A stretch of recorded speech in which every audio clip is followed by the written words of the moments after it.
we said the bread could wait because we having a blast out here. No social media. We was fucking shit up, man. We was fucking...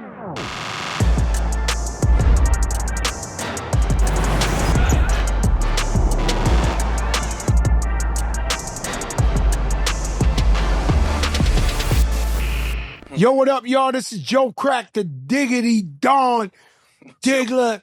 Don't play yourself, nigga. It's your boy Jada. This is the Joe and Jada show.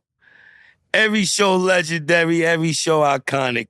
I mean, this particular episode is going to be one of my favorites because I love sports. You know what I mean? And when you think about our next guest, think about being a part of arguably one of the best college basketball teams in history. When you think about my next guest, you think of the old NBA. You think of tough defense. You think of a center that can stick all other four positions on the floor. You think of, just toughness, New York grit. Think of a good person coming from a good family, a good father, good human being. Ladies and gentlemen, make some noise for our brother, Joakim Noah. It's an honor. It's an honor. My brother, no doubt. You know what it is. It's an honor, man. Honor to be here. We appreciate having you. I know my man, the Phil Jackson of the Ruckers over here, he couldn't wait to have you up here.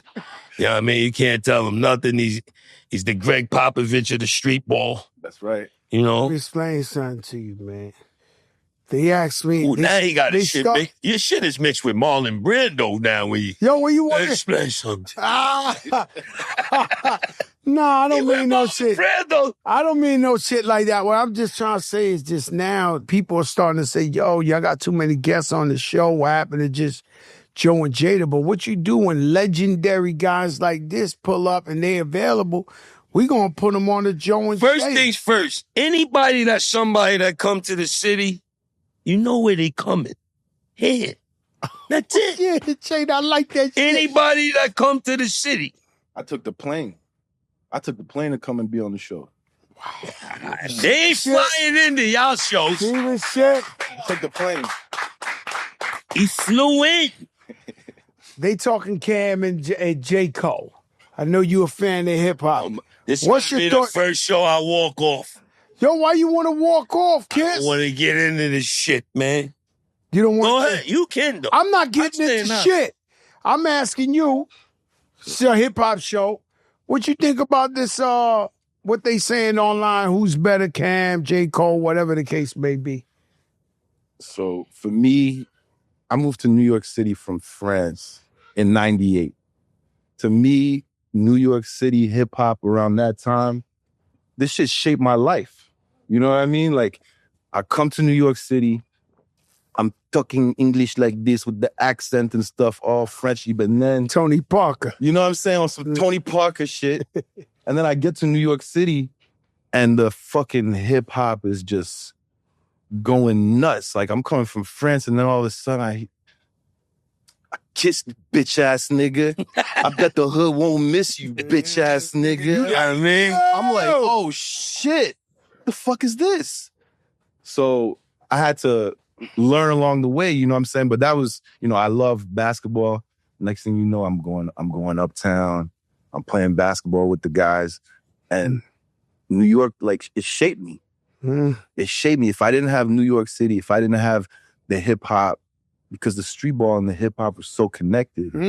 And you don't see that anywhere else like that. Like, Joe, like, I remember you pulling up at the Rucker.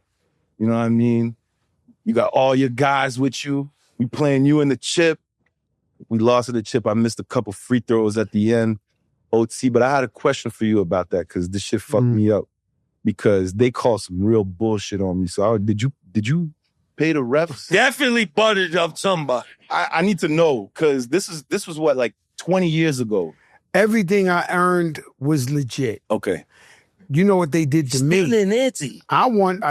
Everything I earned was legit. You know, with me, we won 5 chips in a row. On the 6th one, we got robbed. And so we was up like 8 points with like 12 seconds and they kept calling foul, and the other team just, the crowd been waiting to see me lose. You know how people hated Kobe and all this, but when he passed away, you realize, yo, we lost a treasure. Mm-hmm. It was like we were winning so much, so we had fans who just wanted us to lose. And when we lost and we walking out the park, they barely even celebrated. It was like, not like this. So I know what you felt like, but we didn't. I left because I was getting disrespected at the Rucker. I would have stood for 20 years. But they start doing shit, yo, only 2 people could come in, oh, this. I'm like, yo, I don't know if they know. We getting this park lit. Know what I'm saying? But they robbed me the one year I lost, and we came back the next year. We blew them out, pause in the championship. You know, and I got on the mic. I got real nasty with them because, you know, that coaching really was my life. You know, I tell everybody when I die, that casket got to go through the Rucker. You know what I'm saying? You know how it goes through your neighborhood? Because I had some of the greatest years of my life. But you didn't answer the question, J. Cole and Cameron. You just saying New York shaped your life? No, I mean, killer, man. This shit is... Yo, this is crazy. I mean, it's like big pun. I remember I come to New York, I'm listening to... And I know you from where? Elementary school. I'm like, oh, shit, yo, this is... Different. Different. It's a different area. You know, our kids, the youth, they're being very disrespectful. And they're like, fuck you, you old motherfuckers. And I had some of my nephews style on me with clothes I wore in videos in FloJo. They was like, yo, this the new shit. We got the fly. I said, yo, bro, we wore that shit in 94, 95. The other day, I'm looking at Joey Badass, who is a friend, who I got super love for. But he's sitting at the Knicks game courtside. He got the Tretch hat on. So they bringing back all the old, but the youth might look at that and be like, yo, this nigga Joey Badass wearing the shit of a lifetime. That shit is crazy. But yo, guys, like this is all recycled shit. And so Jada, my business partner, is telling me to mind my business with that right there. No, I'm not. I'm telling you, feel free. Yeah. I'm telling you, I'm minding my business. Okay, why you minding your business? I don't get involved in it. You think if you say it's a lawsuit that turned into some internet shit, and we don't even know what's going on. Yeah, the lawsuit shit was kind of like, come on, man. I don't know what's going on in 2025. Let's talk about this. Right? We come into work today. I try to support my brother. You know what I mean? I go to all of the locations, 3rd Ave, 207, 158. Yeah. I stopped there to get some Timberlands for work. I go and see my man Serge Wilson. He give me 1 8.5 and 1 10.5. What is this?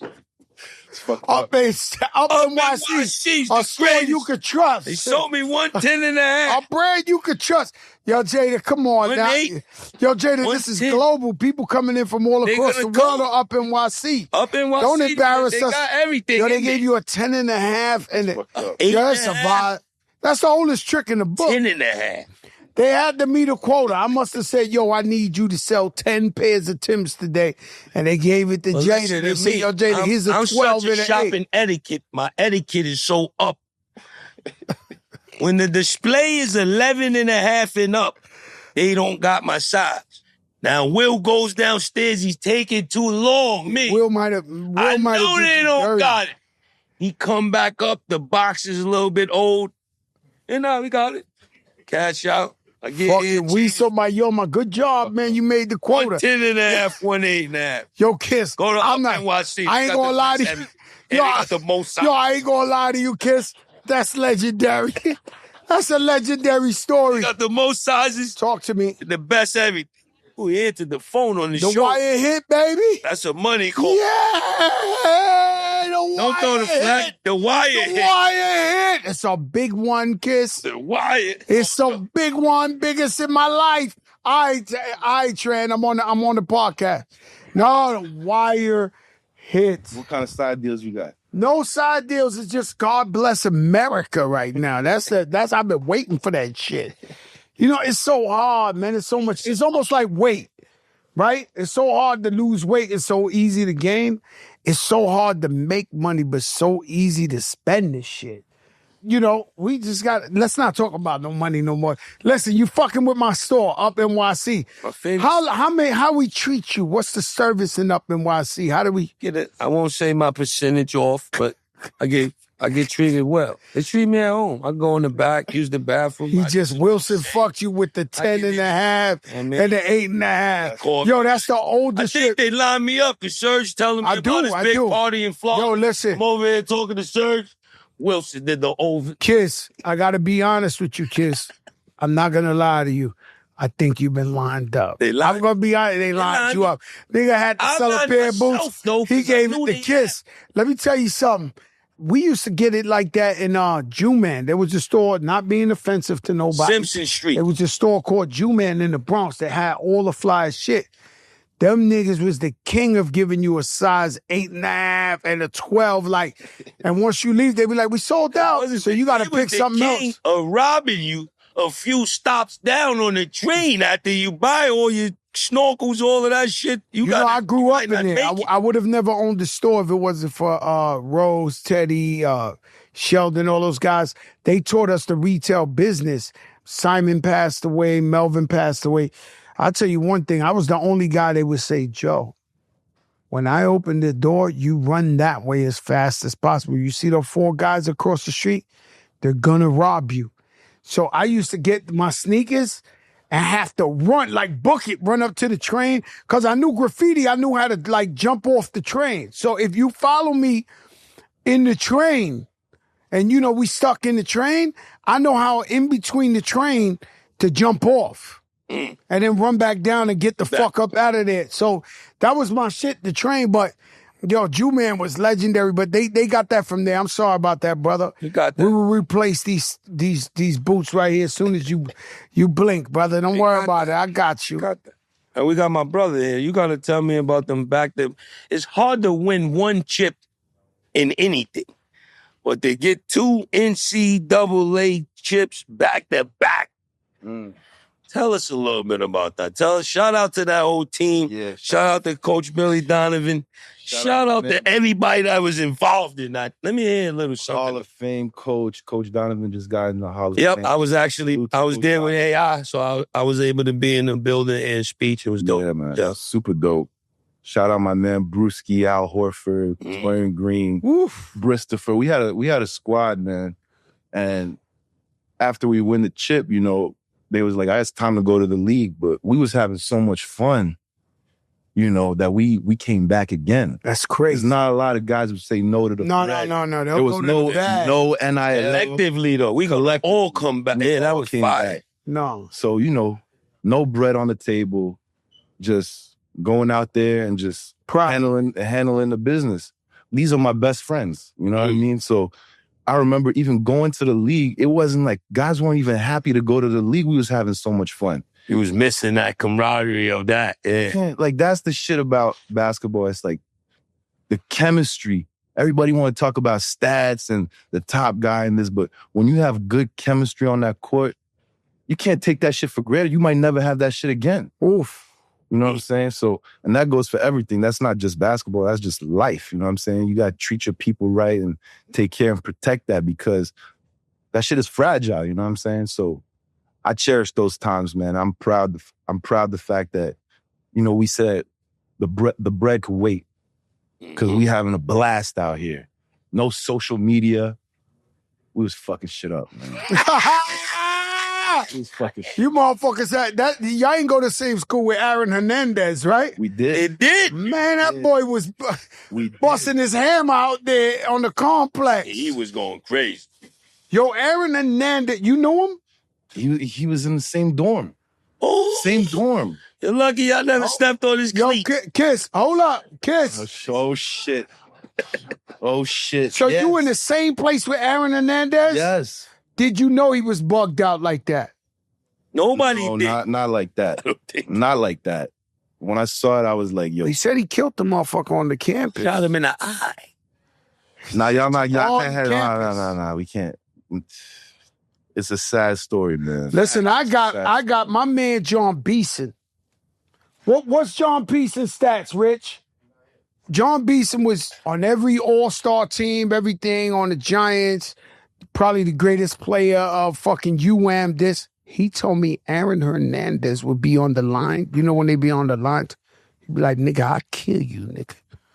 And football's like We watch every week for like the hits, He told me, Aaron Hernandez used to tell them like, yo, I will body you niggas. You come around, like, and everybody shut the fuck up. Like, he was the silent majority. Listen, Kiss, that dude was talking to them where they was like, they didn't know, but they knew. Because the way he was saying shit like, he was saying, yo, bro, you know, I'll shoot your mom's nigga. Like, everybody was like, sheesh, like, he was on one legend, but at that time, he was just fun. It was fun. We shot a nigga in the eye at school. The shit that's fucked up is like we talk a lot about Aaron Hernandez, but there was a lot of really good brothers out there. Like just they won a chip too. So we won, then the football team won, and then we won again. School lit. So school is on fucking fire. Nah, it's on fire. On fire. But it's a sad story. There were other killers on that team too, but that's another story. Kids, I'm trying to tell you. But that's another story. No, that's a lot of this great brothers. story. A lot of great. Tell me about the guy who shot the place over there by the Bojangles and shit. Let me tell you something. Y'all had some bugged out motherfuckers on your shit. That motherfucker. I never forget Aaron Hernandez. Yo, leave him alone. No, but hold up. Listen. I remember Aaron Hernandez, they walked him out of that mansion. I never forget how he spit on the floor. I said, oh, he did this shit. You see how they brought him out? He said, almost like when Cosby was walking out of court and he went, flag. Remember when Bill Cosby was walking out? Leave him alone. Yo, you remember when Bill Cosby walked out the court and said, that's what Aaron Hernandez did. I wonder why they walked him out for double murder. Aaron Hernandez came out. He was like, Bill Cosby do that? What was that? Because them niggas is crazy. It's what I'm trying to tell you. Aaron Hernandez has a legendary spit. He walks out of the mansion. They walking him out for murder. He's like, I said, oh, he did the Bill Cosby. Bill Cosby had walked him out of court. Before Bill. Bill might have got that shit from Aaron Hernandez. Bill didn't do a spit. Bill just did it. Oh, shit. We got to start that shit. Legendary perp walks. Scott's crazy. Yo, legendary perp walks. But you knew Aaron Hernandez. Then this nigga the one that got 100 flags now. This gonna be a flag show. We talking about championships. You want to talk about Aaron Hernandez? Talking about Aaron Hernandez. No, because the shit hit me. Like I was just talking to you and I said, oh shit, it's the same school. Same school. Where Aaron allegedly. Yayo went there. Who? Was there Tony Yayo? No, Brian. That used to work with us. He was there. He was in that school with all of them? Yeah. Nah, that must have been a time. You know, me and you were more like sitting buddies. I don't know if you call that. Because me and you, many games at the Rucker in Uptown, we sat next to each other in the bleachers and analyzed the game. What are you talking about, man? Sitting buddies is a sick one, dog. Sitting buddies? That was a sick one. Throw a flag? I'm not even going to throw a flag. I'm going to hold my flag. That's crazy. I need something. Me and you watch many games at the Rucker. Yes. And Dykeman and all that. And A-Butta loves you. Shout out to A-Butta. He's on his way? He's on his way. Shout out to Butter. Shout out to Whole Lot of Game. He just got his book out too, Whole Lot of Game. Go check it out. One of my brothers, he used to get pissed at me in the street ball tournaments when I used to get the defensive rebound. I used to bring that shit up myself. He'd be like, what the fuck you doing? What the fuck you doing, man? Just give the ball to the point guard. I used to like just bringing that shit up myself. That shit used to stress him out. That was ahead of the time. You was ahead of your time. But let me ask you something now that you saying that. Mm-hmm. This motherfucking Wembanyama. Holy shit!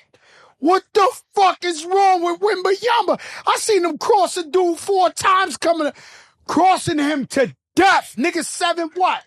Whack, whack, whack, whack, whack. Coming up, I'm like, is this normal shit? No. I've never seen no shit like this. We're talking about dribble, Sham. He did some hell of an off-season work. Yo, kids. You want to go see the monks? Kids. The monks. We gotta keep it a buck, kiss. I'm telling you. He's doing some shit nobody never did. Yeah. Yo, but he's 7'1". 7'7". He grew 2 inches this summer. He grew. He grew. Jada, The man come down. I'm talking about this one play. I want y'all to really Google this. He takes it out. The defensive dude picks him up all the way. He crossed him 4 times. Went through the shit and dunked backwards. Like, this shit is like, it's everything we know about basketball, or we think we know, right? Because you're a huge basketball fan. I am. He played the game. I have never seen this sort of thing.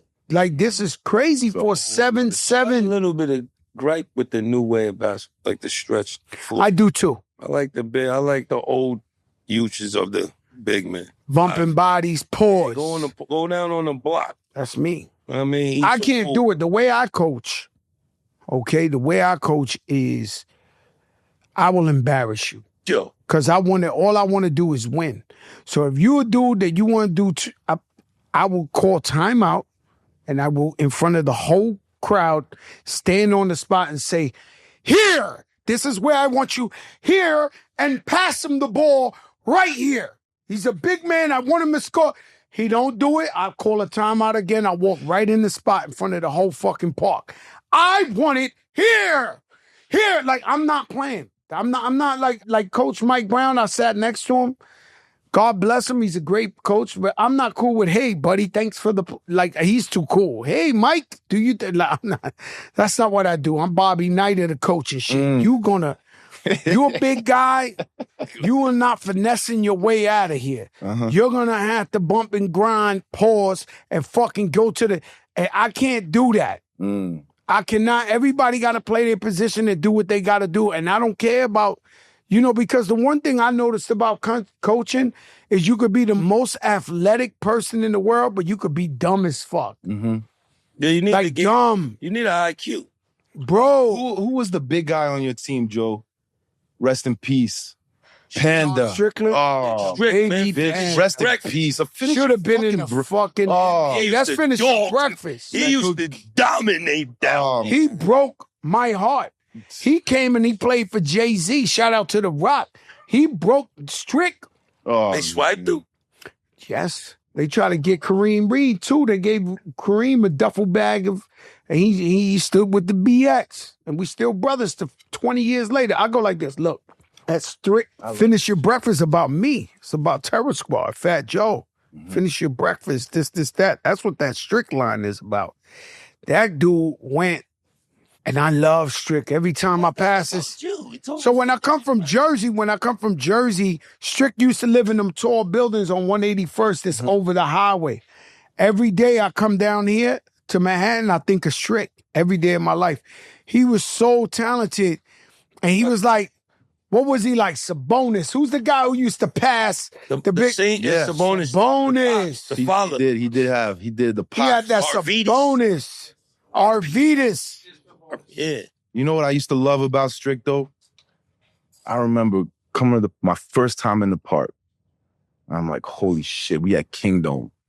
One of those nights when it's just fucking lit nutcrackers, everybody's nutcrackers, everybody's smoking blunts. I'm like, yo, what the fuck is this? Strick gets the ball. Fucking takes it to the rack. He misses. He runs in the fucking crowd. He drinks some. He takes somebody's nutcracker. He drinking the nutcracker. Everybody, yeah. Yo, I'm like, oh, this is a whole different. Yeah. This was like, it was basketball, but the entertainment. It's addiction. It was an addiction. No, yo, this shit changed my life, bro. I'm from France. Oh, I see this shit, and then I get to. So my first year at Florida, to go to the hardwood floor with this shit. Let me hear this. What do you say? Your first thing? It was like, so my first year at Florida, I didn't play. I was playing behind. Al Horford was playing ahead of me. David Lee was playing ahead of me. So everybody talking about, yes, Joakim, you got to transfer. And just noise, a lot of noise. So I'm like, you know what? I need to play. I haven't played all year. So I came to Harlem, I'm playing in all the fucking tournaments that summer. So I'm playing in Dyckman. I'm playing at the Rucker. I'm playing at Kingdom. Voice of Harlem on the mic. I'm like, you got Kenny at Dyckman. I'm like, yo, okay. After that summer, went back to school. I came back a fucking different. It was a different animal. Yeah, because they ain't have that. I brought a lot of NBA players, and I won't mention. There was 2 or 3 that just, you know who I brought, and I'm not disrespecting because I'm a huge fan, but I brought homeboy Jason Richardson after he won the slam dunk, and he wasn't the same guy in the streets that he was in that Madison Square Garden. You could tell he was just intimidated. He never came with that shit out there. You thought this one, he was Mr. Highlight. After Vince Carter, he was the next guy dunking on dudes, jumping over cars. We brought him out there 2 times, and it was like, I got NBA players that I had to give them the pep talk, smack them in the back of their neck, and be like, come on, guy. You're an all-star. Like, straighten up. Like, pat them back of their neck and shit. Yo, come on, guy. You're an all-star. You like Tibbs. You like a street Tibbs. Yeah, I love Tibbs. I love Tibbs. But the truth is the truth. I had guys that were all-stars, that were the most dominant in the NBA, that you just seen them. They might have been shitting on themselves when we get out there because they're not used to the nutcracker, the blunt. The nigga come dance in front of you for no reason. Guy come out the stand, start dancing. What? And you and the, and you seeing all the shit, and you see everybody, then you look on the side, Fat Joe's crazy, running the crowd topless, 500 pounds. You like, yo, what the kind of shit show going on in here? And then you come, and then you like, and this is one guy, I don't want to say his name, but he was an all-star. He might have been a 10-time ball. He came out there, man, he might have scored 2 points. And he was shook. And he was like, yo, but the people are on the court. But this is Harlem. It's real. And a couple of them really, really excel. A couple of them was like really, really, they loved it. Baron Davis loved it. One time I brought out there Catino Mobley and Stevie Francis, and them niggas was going bananas. Remember when they was the duo? Al Harrington always played amazing out there. It was a lot of players that was Stephon Marbury. I had him every game. Stephon Marbury at that time was getting $22 million a year in the NBA. He was the highest paid. He played out there for free. Was coming out there. Then he had his brother, Zach. You not the whack, Zach, because Zach never made it to the league. So he was actually a good player, but he's the Marbury, so they expect Zach, you not the whack. They be on the mic, yo, Zach, you not the whack. And Zach go up in there. He scores little 10 points and go hard, but Stephon Marbury's the most. He was the most dedicated street basketball NBA player I've ever seen. It's just, and another person who never lost a single game is Ron Artest at the Rucker. He never lost a game he played in. Ron Artest, I had him one year on my team. We playing the chip. He splits his whole hand. Splits. You seen that before, right? What, split? Like split. Like he had his shit was split. Like split. It's the championship. His shit is split wide open. Like he needed surgery or something. He definitely stitches, right? So now I'm shook because I'm thinking the omen is old. Like this guy never loses. Like I knew I was winning. Look, Ron Artest never lost a game. So the one game we in the chip, he splits his hand. I mean splits. So I'm like, oh, we lost. Because the man not going to be able to finish this game. It's like fourth quarter. The man gets some tape. He tape his whole hand together. Tape. Wow. Goes back out there, starts killing them. Yo, Ron Artest was different. And I would go pick him up in fucking Queensbridge projects. Ron Artest had 2 apartments in Queensbridge in the projects. He had that $49 million deal, too. He be sitting in front of the bench with chancletas on in the middle of the projects where everybody knowing he got $49 million. Driving a dusty pickup truck. Ron Artest. He was different. Ron Artest was too strong. And his brother, right? What was his brother? Danny Artest. Danny was, we used to play Danny. Oh. Fuck you, Danny. Danny was big. Danny was, it's sometimes, that's why I'm trying to tell you that Danny. what player or what game did you watch Christmas or something like that and you went outside and was like, yo, you was emulating the moves like, yo, I gotta be like this guy. This guy's incredible. I would say for me, like I grew up a Knicks fan and my pops used to take me to the games. So I was in the garden when LJ hit the shot. I was there too, by the way. Yeah, you definitely been to more Knicks games than... No, but I was there that game. I was with Allen Iverson. He was here, and we said it on the episode. He was with me. I've been looking forever for the pictures of that game, but it's the other side. And we was in them seats. We was like a little fourth row, fifth floor. We wasn't in the court side. But that, you saw that whole crowd. Saw the me whole too. shit go crazy.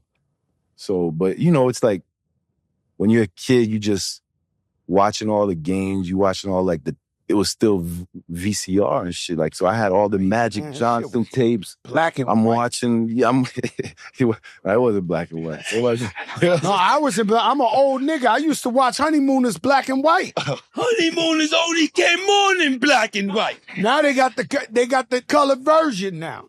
That ain't They, the Honeymooners. they even got Wizard of Oz in color now. They redid it. The point is, it was black and white. I used to watch the Knicks when the shit was black and white. I used to watch TV when the TV turned off. You too young for that, right? I'm way 12 midnight, they throw the American flag. An Indian dude come out, and he look at the fucking pollution. Oh, shit. He was going green a long time ago. He be looking and he start crying, the Indian dude, with the Indian outfit every night. He look and he see the trash and he start tearing, and that's it. You wake up in the morning, TV again. That shit is off all night. Yeah, How old are you? I'm old. I'm talking about when I'm a kid. When I'm a kid, the Honeymooners was probably like the last show on with Art Carney. That shit be going off. Audrey Then they Meadow. got the Audrey Meadow. Then they got a flag, and then they got an Indian dude. They're trying to tell you, yo, don't throw shit in the street. Don't pollute. You fucking up the earth. And he come over there and he start crying and shit. And that's how TV turned off every night. Damn. What do you mean? It turned off. When you was watching what you was watching. We talking about basketball right now? We talking about the Indian? TV. Yeah, basketball. You saying DVD. Oh, nah, it's just... He's watched It was more, you know, you walking in the street and you doing moves. You don't even have a ball or nothing. It don't matter. You working on your moves in the street. With the You wow. just think, okay, what am I going to do? So you walking up the block, working on your shit. You already there in your mind, you know what I'm saying? So for me, that was my mentality as a kid, was just like, I wouldn't tell nobody like, yo, I'm going to the league. That was not how I move, but the reality is I'm a third generation athlete. Talk about it. Like my grandfather was a soccer player from Cameroon. My pops is a Hall of Fame tennis player. Wow. Only African player to ever win a Grand Slam. Wow. Last Frenchman to win a Grand Slam. Wow. So I grew up seeing all that shit, just knowing you're a little what kid it knowing the takes. greatness. Just knowing what it takes to be a pro. You know what I'm saying? It wasn't like, yo, my pops would wake me up in the morning, yo, let's go for a run. You know what I'm saying? Like, that was my game. I wasn't more talented than half the guys out there, but I had that education of, all right, wake up in the morning, the discipline of what it takes. Like, when I see you fucking tired and I got 2 more gears because I'm running 3 miles before school because I know nobody else doing that shit. And y'all fucking up the drills. Y'all don't want y'all coach say something because you got 20 points, so you think that you can just, I don't give a fuck what the coach got to say. Like, New York City, more than just like looking at guys and being like, yo, I'm looking at guys like, this is what I'm not supposed to do. And this is what I'm not supposed to do. A lot of guys should have been there, man. There was a lot of guys who were better than me. What a blessing. Same thing happened to me. I don't believe it happened to Kiss, because Kiss always been the best. But when I got on, I'm networking in Manhattan. I'm performing at SOBs. I'm going to Lyricist Lounge, this and that, trying to get on. And the guys was 100 times better than me in the hood. And then they got mad at me because I got on, but they wasn't willing to network, go talk to people, meet people, get a deal. Like, you know, I snuck up in the record label. That shit was 31 flights. Mm-hmm. I snuck in the record label, walked up 31 flights, and I was fat Joe. 3 Fat Joes. 3 Fat Joes, and I give the guy my demo, and he tell me I'm not good enough. And shit like that I was doing. I was going down to D.C. to How Can I Be Down and everywhere trying to get on. I end up doing the Apollo Theater. I won 4 weeks in a row. That's how I got my chance. But other guys was 100 times better than me, and they didn't understand. They were like, we better than Joey. But yeah, y'all don't want to put in that work. Mm-hmm. You know, it's a special, and an athlete's a whole different, you know, I stood in Tony Parker's house for a couple of days, and that guy was eating like a bean. They was giving that nigga a bean and asparagus, 1 piece of turkey, and it was like, yeah, go work out for 2 hours. He come back, they give him some other bullshit, tofu this. He go work out again, he come back. I'm like, yo, this shit is, yo, that guy there? Tony Parker? Tony Parker, I lived in his house for like a week. We was performing at somebody's birthday party. He was like, yo, don't stay in a hotel, stay in my house. His shit was a They were in San Antonio? San Antonio. He had a complex, maybe 100 acres or some shit. Yeah. He had the professional gym, the everything. But I'm looking at this dude eat, and he getting up. He got a fucking chef. I'm eating all the eggs and pancakes and motherfucker can eat. He eating a bean, this, that. I was like, yo. This is the shit. Tony Parker Pops just passed too, so rest in peace. God bless Pops. Rest in peace, Pops. Oh, he was there. Pops was there. He was on top of Tony like that. Mm-hmm. That's exactly who had him on that regimen. That's right. His Pops was a dog too, Hooper. Nice. Chicago finest. That's what I'm trying to Loyola, like with top scorer. I went to the funeral last week. Yeah. Tim Duncan there, David Robinson, like, yo, everybody, all the French players came, Thierry Henry. I'm like, yo, damn, they love him. Boy, showed out. They showed out for him. Everybody flew to Chicago. Goosebumps, brother. You know what I'm saying? For Pops. Yeah. So, no, respect for that's family. That's well, speaking of Tim Duncan, that's my favorite power forward of all time. Doesn't get better. Fundamental. Shit. He give it to you. He don't even. I remember that one game. It was one game. He was one of his last games, and he was old already, and he was still busting. He gave him every. I don't remember him never busting ass. No, what I'm saying is, he was always his last season. His team was whack. Oh, all right. Who? His last season, Tim Duncan's team kind of fell off. Mm-hmm. Golden State was the best shit we ever see. They fell off now, right? It happens to everybody. What I'm saying is they didn't have that kind of firepower no more. But that boy Timmy, man, he ain't let me down. He still gave them niggas like 41. He went to the last oxygen. He was trying to die. Greg Popovich used to sit them out and put Reason with old age. He used to make Tony Parker and Tim Duncan and them not play since old age. Yeah, Pop. He was cool like that. Man, they were so good. The Spurs were so good. Talk about chemistry. One day Tony's like, yo, let's have lunch. I'm not feeling like lunch playing, buddy before the game. Like, we Chicago Bulls, y'all San Antonio. He's like, no, come on, man. I need to talk to you. Pop said that? No, Tony Parker. I pull up. These guys are all drinking wine before the game. At lunch, I'm like, yo. So good. They came out there still bust our ass by 20. Ginobili. The chemistry. So who's on your Chicago team at that time? We had young Jimmy Butler. Mm. We had Derrick Rose. We had Luol Deng. We had Carlos Boozer. Whole lot of game in this motherfucker. Come on, man. Butter, what up? Butter, we talk about you a lot on this show, man. You wore your Harlem pink pants.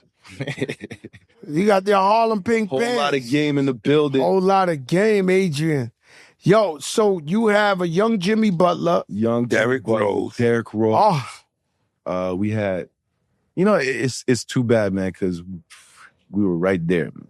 We were right there. I love everything about it. Who else you got? You got Luol Deng at that time? We had Luol Deng. We had Kirk Heinrich picking up full court. That's the toughest. toughest white boy. We had him. We had Big Duck, Brad Miller. Brad Miller. Yeah. Brad Miller changed my whole shit, bro. One day after practice, he goes, he used to put dip in his mouth. Big country guy. Redneck trucker. Redneck trucker, exactly. But one of my best friends. Might have had the Confederate under the seat, the Confederate flag. He might, but but the best. The One best day, of the I'm a young boy. The best of the Confederates. Best of the Confederates. That ain't got Indiana, that shit in his mouth. Come on. Be careful. So he got the dip, right? And he's like, yo, young fella, don't ever shoot a jump shot again. Here's what I need you to do. Catch the ball at the elbow, dribble handoff. If he's overplaying it, throw the backdoor pass. Yo, so fun. Two things. He just told me two simple things that changed my whole shit. Like, yo, I had seasons where I'm averaging 5 dimes a game, non-shooter. Just from that little. Just let the big fella get the ball at the elbow. This guy's favorite bars for me was like Sam, I could sell. Like Sam, I could sell. Right? And every time I see Sam Cassell, I tell him we got to bring him on the podcast. Wasn't nobody like Sam Cassell. No, the best. Sam Cassell's a coach. Whoever he's teaching is fucking learning. He was one of the last technicians. Like, he's like a fucking brainiac that could play. Experience is a motherfucker. And when somebody just gives you advice and you could apply it and turn around and make you so much better, it's amazing to me. And that's dope for Brad because you guys had a hell of a team. You know what I'm saying? And y'all were just young. It was kind of like the OKC team when they had KD. They had, they split them up. James Harden. Like, what kind of team could that have been if they played together? Or Tracy McGrady and Vince Carter, they split that shit up. Yeah. You guys had a hell of a team and a hell of a coach. Yeah. Because, I'm a Tibbs guy. Yeah. You know what I'm saying? I fuck with Coach Tibbs, man. Shout out Tibbs, man. He's all right. No, he got $30 million on the walkout. He's all right. I saw that clip. I seen him. I saw that clip. Y'all were wilding on the $30 million. Bro, well, coach, by the way, if you want to know where I you want to coach. I mean, that's a hell of a walk-off. It's a highway robbery? Huh? Highway robbery? No, he deserved everything. We ain't been there in 25 years. They should have gave him more. Exactly. I'm not in favor of... should make history and bring him back right now, like tomorrow. Make a big thing, bring him back. Nah, shout out Tibbs, man. Tibbs was the best, man. It's sad because Coach Brown, the problem I got with Coach Brown is his sneakers. Yo! When he got on, when he rocking over there. If your coach is pie, the team is pie. Tibbs was rocking Versace, Givenchy's, all of that. If your coach is pie, your team is pie. And Coach Brown, he's my neighbor. He lives around in the neighborhood. Everybody says he's a beautiful guy. But his fucking sneakers, I'm not intimidated. So if I'm looking at the coach, yeah, you coach. You're the fucking leader. He might got some bullshit on to intimidate you. Nah, he got some bullshits on. He got like fake Converse. Got bad feet. Nah, that's not helping the feet either. It's not comfortable. It ain't. Anyway, Coach Brown, I wish you luck. Today's show is brought to you by our presenting sponsor, Hard Rock Bet. All right. The NBA is finally back. Where's New York at? Right here. Big expectations this season. You can bet NBA games any night on the app, and if you think you know the future script for this season, lock in your future bets. Is this finally New York's year? Who's going to be MVP, Rookie of the Year? If you know ball, bet. There's no better time to try your first bet on Hard Rock Bet. Place your first $5 bet, and if it wins, you'll score $150 in bonus bets on top of your payout. Plus, there's new promos every day on Hard Rock Bet, including profit boosts for football on Sunday and Monday. So if you're listening to this later, just open the app and check out what you get any day of the week. Download the Hard Rock Bet app and make your first deposit today. Let's get to it. The system looks like it's going to work by mid-season. They're going to be the fluidity. It's going to be right. Another thing, I want the job. I ain't got the Pause. Job of what? I ain't got the heart to tell you in person because I see James Dolan at all the games, but if someone could tap him, if Clyde Frazier retires, I want the job. I'm giving up everything. Me and you, the glory days, it's over. Rapping everything. Oh, shit. To be the announcer of the New York Knicks. You gotta wear the suits. It ain't no money. It ain't no money. You gotta wear. I gotta wear the cowhide suits, and I ain't got a fucking problem with it. That's the voice. Pony Versace. I want to be the voice of the city. The voice. That's the voice. Holy McMoly. This fluidity. What? I'm ready for the job, Jada. Swishing and dishing, man. Swishing and Wheeling and dissing. dealing. Wheeling and dealing. Jiving and thriving. What? I wear the fucking cowhide suits in honor of Clyde. Clyde other day said, yeah. Son, there you go, Pat Riley. He used to have a hard time. He told him that's why he turned into a coach. He used to try to stick me out there. I used to kill him. That made him turn into. Yo, I'm not even gonna lie to you. The other day, you know when people start dying and shit, he's not dying, right? But you know when people listen, everybody. No, I'm not saying that, but you know when people start dying, the motherfucker dying, he on the deathbed, he know he going in 6 hours, and he be like, yo, I killed 36 people. They start telling they shit, you know, they dying. The motherfucker start, yo, I'm the serial killer of Alaska, killed the girl in Albuquerque, this. Yo, listen. I feel they come, the flags. Oh, listen. Flags is coming. I seen Clyde do something the other day I never seen him do in his life.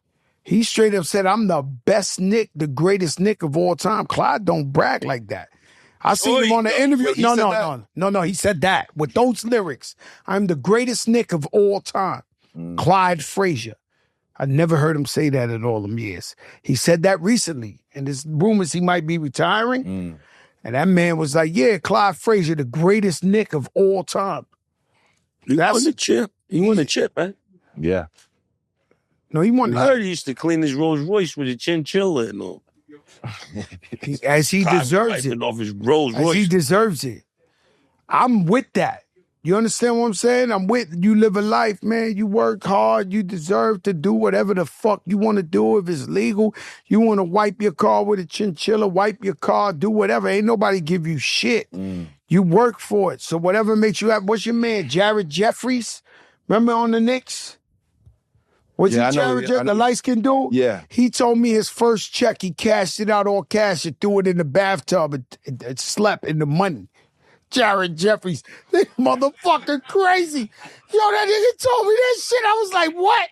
He was like, yes, I pulled out $500,000 cash, threw it in the bathtub, and bathed in it all night, like in the money. The Jared Jeffries. What's the wildest shit you heard like a basketball player say about? I never heard no shit like that. That's crazy. No, I've heard it.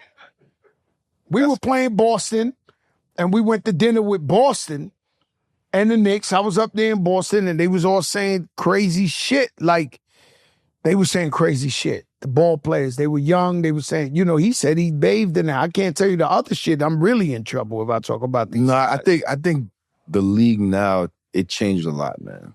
Like, you know, like when you walk around New York City, you're like, why does the city feel so polished? Like, the money's so big that I think that, and because of the social media and all that, I think everybody's just on their best behavior. Like, they don't even go, they playing video games. You know what I'm saying? Like, it's Unless you John Morant. Unless you John Morant, that's right. You trying to play in China. You right. Motherfucker want to play in China. He not playing video. I warned them 3 years ago. You remember that shit? A-Butta, you watch everything I say.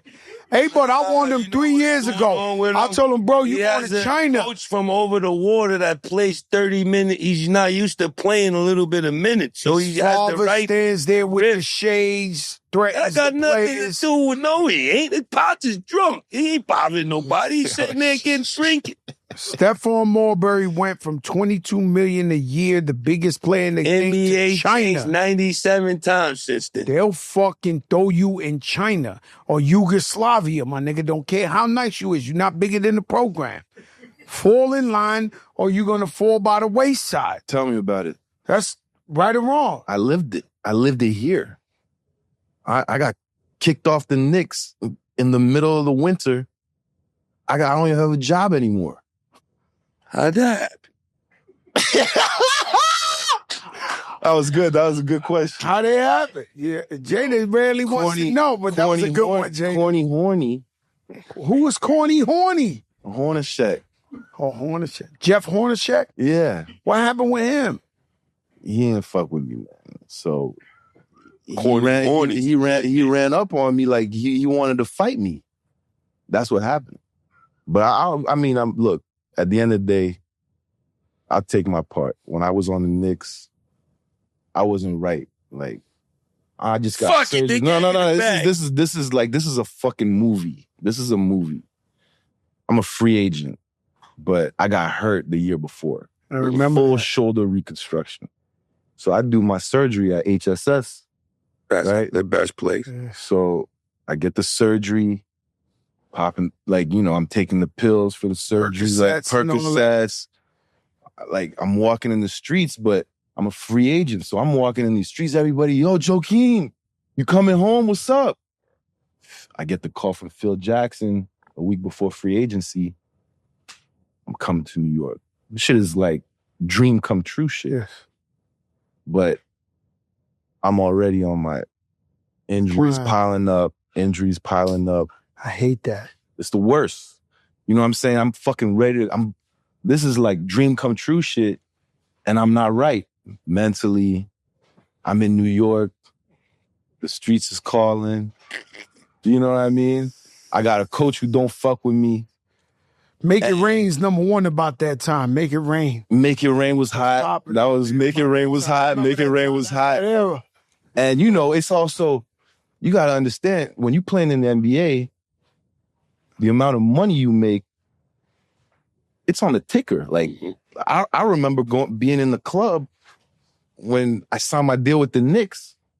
I'm seeing people like, yo, look what Joakim getting. You know what I'm saying? Oh, no, that's why my girl shout out my girl Robin, she made Baller Alert for that. You know Baller Alert on Instagram? Yeah. She made it so that when a baller comes in the club, they be like, yo, ladies, Joakim Noah is worth 100 million. No, that's the true inception of Baller Alert. Was so that you could like know what these guys are making. Like, that's a fact. They know what you're making. It's crazy. Hey, about that, I don't disclose nothing. You go right now, they say Fat Joe worth like $1 million right now, and the net worth. I'm not worth nothing. Exactly. Don't tell them nothing. I'm not worth a thing. They told me I was worth $1 million. I had $1,800,000 watch on when I saw that shit. Mm-hmm. The net worth. I was like, okay, perfect. I'm good. You know what? They tell y'all shit. So you out there doing the most is what you're saying. So I'm doing it so I get kicked off the Knicks. I get into it with Corny Horny. And now this is the first time in my life where I got a lot of money. I'm young, but I don't have a job. So I'm like, yo, if I stay in New York City right now, it's a wrap. It's a wrap. I'm fucking myself up. So I rented a house in LA. Thank God I had great mentors. Laird Hamilton, a big wave surfer. So from end of January all until December. So it was like almost a year. I had to train. I was training by myself. Like, I didn't even have a team to rock with it. Yeah. But thank God, Memphis picked me up and I got to finish my career, playing off the bench for a year, and it was a blessing. But I had 9 surgeries, bro. 9. You know what I'm saying? But come on, man. I got to live out, coming from here and being able to make money, take care of my kids, take care of my family. You know what I'm saying? I got to live it at the highest level. The New York shit is when I go in there, it's like, damn, it hurt. I wish that. I wish it would have been better. You know what I'm saying? They do that a lot. They have a tendency of bringing people when they a little bit past their prime. Say Rasheed Wallace. Everybody, man. Well, the Knicks do that. Not now. No, not now. Not now, but the Knicks. Now we good. Well, I believe that Leon Rose and West changed the whole DNA of the New York Knicks, because me personally, I would have never got rid of Linsanity. And Tibbs. Tibbs changed the whole shit. The whole we went shit. to the thing for 25 years. We're not even talking about that. I'm talking about the DNA. Yeah.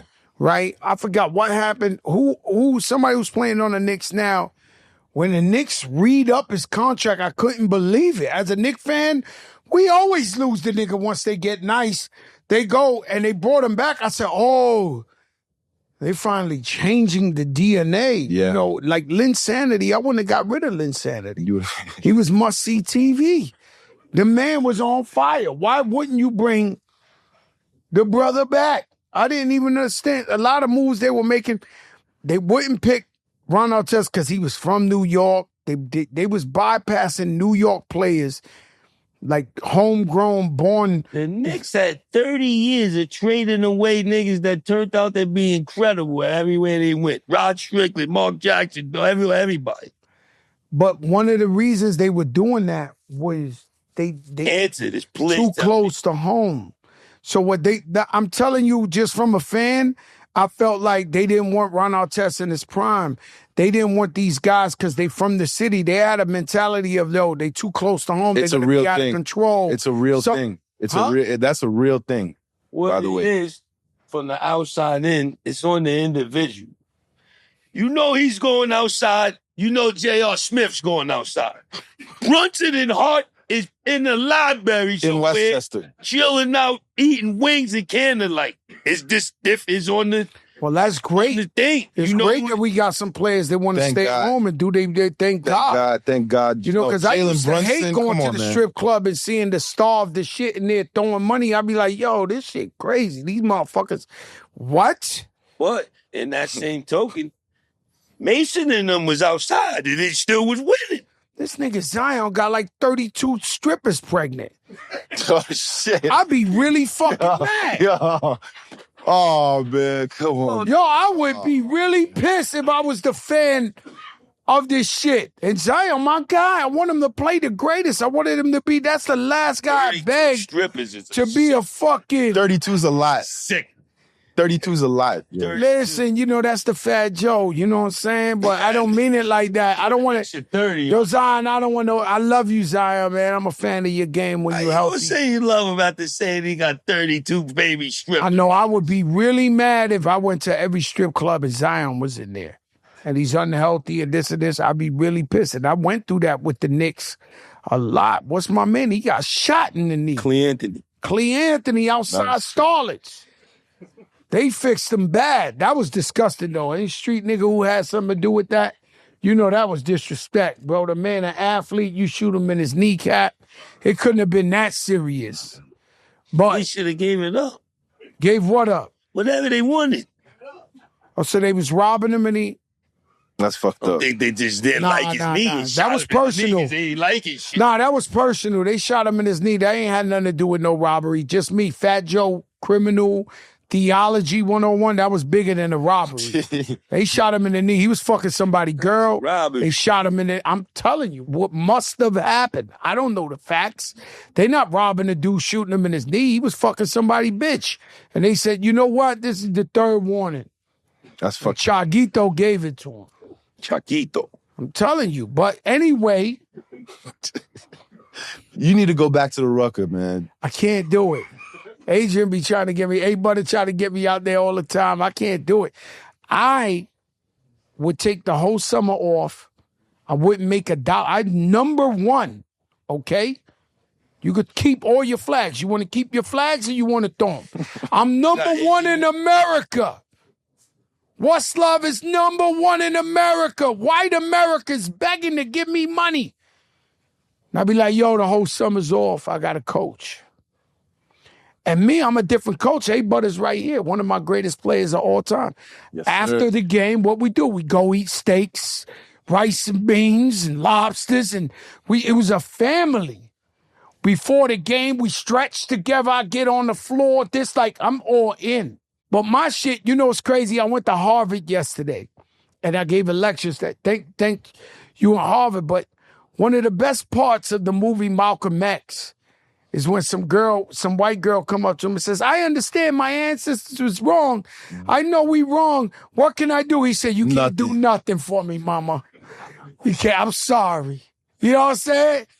One of the greatest point guards that ever lived, the greatest handles ever created was Bone Collector.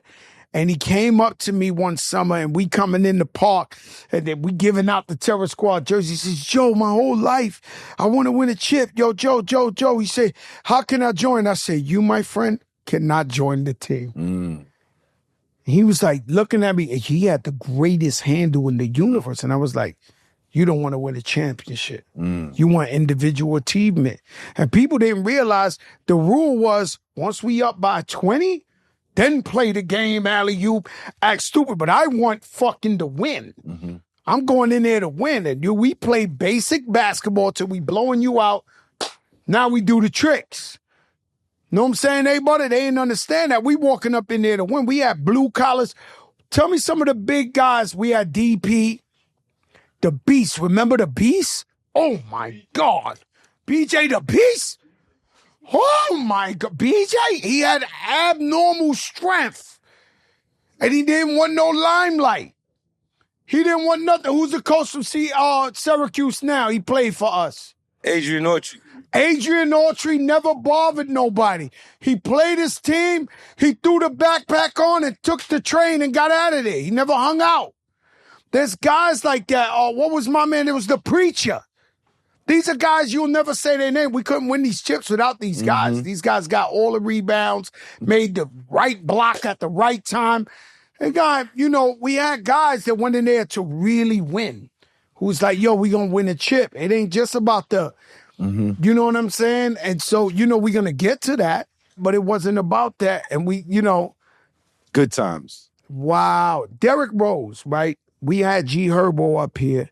Young brother, he's out there saying, but all these young dudes, my nephew is crazy out here, man. These guys are crazy. My daughter's crazy. G Herbo said that Derrick Rose is better than Michael Jordan. He didn't really mean that.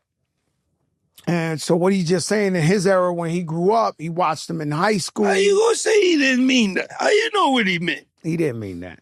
And so what I'm saying to you is that in his era of high school, he saw Derrick Rose in the street games. He saw him in high school. He's homegrown. Yeah. And then he excelled to be the youngest MVP. How unfortunate was his injuries and how great of a player. He was already even his last year, he scored like 51 somewhere, right? When Derrick Rose in his prime, when he stepped onto the court, it was like the energy for the team. Like, what it feel like when somebody pull up to the court and you're like, oh, we winning? Every time he was on the court, you felt like you had a chance you could win. I mean, we're not talking about the athleticism and all those things. It was athleticism was out of control. It was out of control. He was a killer. D-Rose was must-see TV. Must-watch TV. Shit. And, but when the injury happened, it was like somebody died, bro. Like, that's what it felt like. It was like, yo, we were winning the championship that year. There was no question in my mind. It was like, we just lost to the Heat in the Eastern Conference the year before. We're young boys, and now it's our fucking time. Wow. That's what it felt like. So when he got hurt, it was like we didn't have a shot anymore. Damn. Even talking about it now, it still hurt. It still hurt because it's like, it's the biggest what if, like, it's like when you care about, like, I hear you talking about the Rucker, I was like, I see how passionate you are about the winning. He was all of that. He embodied all of that. And the way he embodied Chicago during that time, it was like, it was crazy, man. It was like, Chicago's a crazy place. Different. Like, we talk about streetball shit. You can't even do the streetball shit over there in Chicago. Over there, they can't do it. It's too violent. Kids are dying every day. So what Derrick represented coming from that and representing that and the way that he represented that every day on the court, he said these young kids were just like, he was a guy. Yeah, it was all of that. And he was like humble, it was like all that. The way he carried himself through the fucking bright lights, it was like, it was impressive. I see a lot of guys get caught up in the lights, like when the lights come, it's like, yo, you don't know how you lost in the sauce. That should be a new term you bring back and you recycle. Lost in the sauce. You lost in the sauce. You guys are lost in the sauce. And yeah. But the best, man. Best human. Fuck basketball. Like, in terms of brotherhood and the loyalty that he has for his people, the way he takes care of his people. Like, man, shout out Pooh. Honestly, I'm impressed. I love people. Like, you see it. Like, when you go through adversity, you see who's a real motherfucker. Yeah. And when motherfuckers have real success, you also see that shit too. You know what I'm saying? Like, can you have a humility about yourself when, you know, when you're around, when people look at you as great? Now, when you're young, I give every rapper a 2-year grace period, right? Because I asked Little Cocky Kai, who came here. He's a young boy that's on fire. And I said, yo, I know what it's like for people, regular people, to know me, yo, Fat Joey, and then the next day I got a hit, and they running like, yo, Fat Joe, yo. For me, it takes like 2 years to get off that cloud, and then we'll see who you truly are. Did you let the fame get to you, the money get to you, the success? You know, you don't know how many rappers I've seen come in humble, and 2 years later they got a purple Yorkie dog with them, and they start acting like they forgot the whole shit. So I give them 2 years because it takes 2 years. It takes 2 years for a girl who barely got men to all of a sudden be a sex symbol, and every guy they ever thought in the history of mankind is rapping to them every day at a club and all that. It takes 2 years for all that shit to settle down, soak in. Now, if you're an asshole, you're an asshole. If you're gassed or you think who you are who you are, or you come back to earth and you pretty much who you are. So when you're young, I could see people getting caught on that shit, but then you got to figure out life. Somebody got to know what they talking about out there. I give them a grace period. You know what I mean? Anybody who just come into money, come into fame, you know, they got to get used to this new lifestyle of what's going on. You know, and if you full of shit, you full of shit. And we seen more full of shitters than, you know, I always ask Angie this. Angie Martinez, one of my wife's best friends, she's always in the house. I'll be like, yo, Angie. Angie don't talk shit either, though. Let me not. But I be asking Angie, yo, Angie, what are the artists? Because she's in the radio. She watched them come for the first spin. And then they come by the next year. And I ask her quietly behind the scene, like, who are some artists? She's like, Joe, please.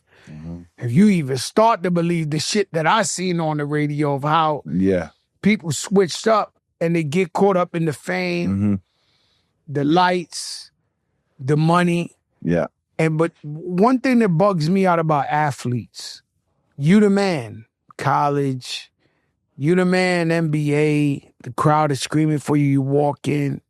How hard is it as an athlete when you retire and you don't hear that no more? You know, us, Patti LaBelle, I just seen her on TV. She's going on tour, 81 years old. Smokey Robinson and them, they still rocking. 80 years old, the artist, as long as you got a voice, God willing, you could keep going. The athlete, it's an expiration date. For real. And what does that feel like? No expiration. No, they got the paper. Oh, no. Yeah, that's what you need. Oh, my neighbor in Miami is Jamal Mashburn. He ain't playing 50 years. He's up. He walk around with his wife like, hi, Joe. Like, I'll be like, damn, then they gotta have it. You know, of course they up financially if they didn't blow the bag. Yeah. Well, it's more than the bag. The bag is definitely a piece of it. But it's true. You're playing in front of 20,000 people, you know, for as long as you play, and then all of a sudden when it's done, it's like you don't get that no more. Ever. You're not the gladiator anymore. Your frequency as a competitor, like who you are as a competitor, like you gotta change. Like I can't be like, yo, fuck that. Like it's not that anymore. It's not fuck that team, fuck that city. Like we over here, we coming in. Like it's not. It's you gotta. If I live my life how I was as a competitor now, you'd be in trouble. I'd be in trouble. So I had to change my whole mindset, knowing like, okay, I'm not playing in those games anymore. Like, it's about bringing people together. And I'm really careful because with these shorties, the way I talk about like this generation, the game is different. The money is bigger. The expectations are bigger. The pressure is bigger. When you get dunked on, the whole world sees it on their phone. When I was playing, it was if still, you bump into somebody with the Beijing on their shirt, his attitude. the whole world sees it. The Shout whole out world. to Jaylen Brown. We're working on him coming on the box. Rewind at 10. We're working right now as we speak. We're deliberating numbers right now. We need him on a new box. That way he can have a brand he could trust. Rewind at 10 is the Rolls Royce of hair coloring. I thought that was for beds, not for roofs. You gotta. No, that's we got the shit for the like shopper. Beard on it. We got beard and hair. What are you talking about? We got hair too. Travis Kelce is here. We ain't got no bums on these box. But anyway, Jaylen Brown, welcome to the family. Jaylen Brown, welcome to the family. Come on, man. Let's make it happen, man. He better, when y'all sign him, it should, when he white, it better be. No, it won't. It won't. It won't. Come on, bro. You know better than that shit. You fucking doing the show with me every day. Do I look like the shit come off? My shit, the Rolls Royce. My bad. Your shit is right. Joakim, I'm going to be honest with you. The first person with the ringer went off in 60 episodes. My bad. It's fucked up. I'm going to turn this shit off right Gotta be some friend shit or something going on there. Ooh. You got a new show coming up. Tell us about it. Yeah, man. I'm really proud of this. Like, first I want to thank the Knicks, because without the Knicks, I'm in a position now where if it doesn't get me crunk, I'm not fucking with it. Like, if it doesn't get me hype, I'm not doing it. And that's a blessing to be able to say no. Man, I don't know how to do blessing to say no. So shout out to the Knicks. Me and Jada still doing the chitlin circuit. We can't say no. Our families want to spend money like a motherfucker. They selling them boots that don't fit, all kind of shit. We'll be at a bar in Alabama for you right quick. So go ahead. Shout out to the Knicks. Shout out to the guys, the guys who got it done last year. Like, what's the show? Tell me the show. No, but I want to thank the Knicks first for getting this shit done, because now I can walk around New York more comfortably. There was a time when I was walking around the city, people thought I was stealing money every time I walked in the street. Now the Knicks are good. I could come home again comfortably. So I want to give a shout out to the guys before we talk about the show. But right now, I'm starting a travel show called Nomad. I'm hype as hell. I get to travel. The Knicks gave you this show? No, the Knicks didn't give me the show, but I just wanted to give a shout out to the Knicks first the show is Nomad. The show is Nomad. I'm working with a media company called NBA Take Two, and we started in Chicago. Then we went to Morocco, and we're using. Was it Casablanca or Marrakesh? Ooh, okay. No, it was Casablanca, Rabat. You didn't meet the little man. You were talking about a little man like this that you fucked up on your show. I ain't seen him. You should have went and found the little man. I heard you talking about him before. I swear to God, you should have went to Marrakesh. Put the little guy on the show. You won every award in the world, man. Oh, man. Shit, man. This shit be bigger than him. He like in the box of rewind, he look like he ducking. In Marrakesh? Ask French Montana. Yo, that's crazy. French Montana, the little guy, you fucked up. They should have already known. You going to Morocco, go find the little guy. Now, we found a rapper, El Grande Toto. Shout out to my main man, Toto, man. We went to Casablanca. We went to his hood. He showed us a great time. Like, this guy's like... You got the guys that do this and shit, like for like hours and shit. The snakes. Yeah, shit like that. While you eating, the nigga just going like this, man. And he got some shit in his head. Morocco. Hours. You been there? Yo, hours. You eating... Let me get the head niggas there for like 5 hours. He's just going like this. His shit dizzy like a motherfucker. Like, he don't get dizzy. The best people, man. The people over there, awesome. But we just went before Hurricane Melissa. We were just in Jamaica with Rohan. And Rohan Marley. That's my brother. Lion Order in the fucking house. Shout out to Rohan. You know Rohan Marley? You know Rohan Marley's my man. My God. Rohan Marley has been Damn, if I could have said what I really was going to say, I'm getting the flag. But Rohan Marley has gotten to the bag in the same places of Fed. They say behind door number 1, they doing business, they handing out bags. When I open the door, Rohan's in there already. Be like, hey, Fat Joe, he starts smiling like we done hit the same plugs up a million times everywhere I go. Yo, Rohan, yeah, Joe, I'm over here too. So Rohan's a hustler. So he took you to Jamaica. He took me to Jamaica, like, talk about ghetto royalty. I mean, that name, that's look, at the end of the day, what Bob Marley did for the world, man, is just... And what the Marleys do for the world. And what the Marleys do. Because they've been feeding their people for years and years and years and years. They could trust the Marleys. I guarantee you right now with this hurricane, they doing a lot out there. Them guys don't never stop giving the people. I don't know how they run out. Such beautiful people, man. They for their people, man. I trust them with my life, the Marleys. I just got to keep it real with you. And I'm not their best friend. I'm not with them all the time. But them people stand for something. Yeah, they do. You know what I'm saying? They righteous. They stand for something. And you got to salute them for what they do for their people. So you went out there. Just like for Rohan and Steven was out there too, going to Hope Road where Bob bought his house, when he started making the records. We went to Trenchtown where he grew up. We were up at 9 Mile where he's buried. Shout out Uncle Rich for making all that possible for us. But just to, so much of that music just gave me so much power while I was playing. You know what I'm saying? It was obviously like hip hop, New York, but there was also that part, like the Rasta, Bob Marley. So I wanted to just, show that. And Rohan just opened so many doors and just so many cool, really interesting interviews. I got to interview Bob's lawyer. You know what I mean? Just like great conversation. So, check out my show, Nomad. Where's it available at? It's gonna be on YouTube. We're gonna have it. It starts. We launching next week. So, yeah, check me out, man. I sampled Bob Marley one time, and he was not clearing the sample.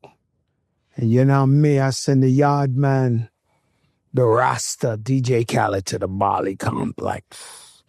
So the Rasta go there, he smoke blunts with them for like 8 hours. And he think they don't know why he's there, and they turn around at the 8th hour, be like, so you come here for the big man, for the clearance, gotta tell him we clear it. Khaled went over there. I said, Khaled came back so high. I said, Khaled, you was so high. He was with him for 8 hours smoking Bob Marley's. They go, and they told him at the 8th hour, they look at someone, know what you're here for, Star. You win the clearance for the big man. You tell him we love Fat Joe, we love him. We're going to clear it for you, Khaled. Don't worry, we know why you're here.